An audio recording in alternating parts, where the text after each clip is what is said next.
We told the Russians in 1991 and 1992 repeatedly and in writing, although not in a signed treaty, that if they removed the 400 troops from Germany and allowed Germany to reunite under NATO, that we would not move NATO 1 inch to the east. We've since then moved it 1,000 miles to the east and 14 countries. Not only that, but we have put Aegis missile systems which can launch nuclear missiles in Romania and Poland, right on the Russian border.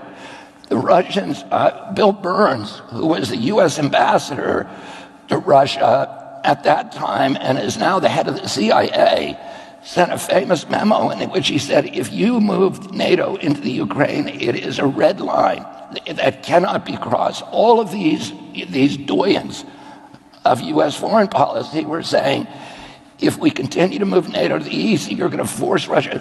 Russia's been invaded 3 times through the Ukraine. The last time Russia was invaded, 1 out of every 7 Russians was killed. They have a sensitivity there. When the Russians moved nuclear missile sites into Cuba in 1962, which I remember well, we were in the process of moving to these underground bunkers before my father stopped us.